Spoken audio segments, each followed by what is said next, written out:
മലപ്പുറം ചെമ്മാട് ഉള്ളി കടത്തുന്ന വാഹനത്തിൽ ഒളിപ്പിച്ച നിലയിൽ സ്ഫോടക വസ്തുക്കൾ പിടികൂടിയതിൽ NIA സംസ്ഥാനത്തെ വിവിധയിടങ്ങളിൽ റെയ്ഡ് നടത്തി. കേസ് NIA ഏറ്റെടുത്തതിനെ തുടർന്നാണ് കോഴിക്കോട്, മലപ്പുറം, കണ്ണൂർ, കാസർഗോഡ് ജില്ലകളിലായി വ്യാപക പരിശോധന നടന്നത്.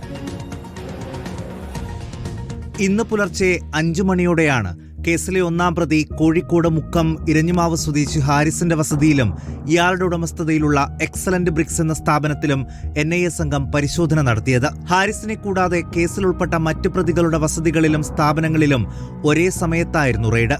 കേസിൽ 7 പ്രതികളും അറസ്റ്റിലായിട്ടുണ്ട്. പ്രതിയായ മുഹമ്മദ് സലീമിന്റെ കാസർഗോഡ് കടുമേനിയിലെ സഹോദരന്റെ വീട്ടിൽ നിന്ന് സ്ഫോടക വസ്തുക്കൾ പിടികൂടി.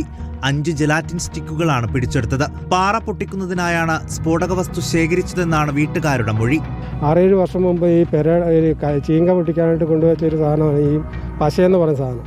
അതേ നമുക്കറിയത്തില്ല. അല്ലാതെ ഇതിനായിട്ട് വേറൊരു കേസിട്ട് നമുക്കറിയത്തില്ല. കല്ല് പൊട്ടിക്കാനായിട്ട് 4 കൊണ്ടുവന്ന ഇല്ല, കുറേയൊന്നുമില്ല. ഈ പെരയുടെ കല്ല് പൊട്ടിക്കാനായിട്ട് ഈ വർഷം ഫെബ്രുവരി ആദ്യവാരമാണ് മലപ്പുറം ചെമ്മാട് വെച്ച് വാഹനത്തിൽ ഒളിപ്പിച്ച നിലയിൽ വൻതോതിൽ സ്ഫോടക വസ്തുക്കൾ പിടികൂടിയത്.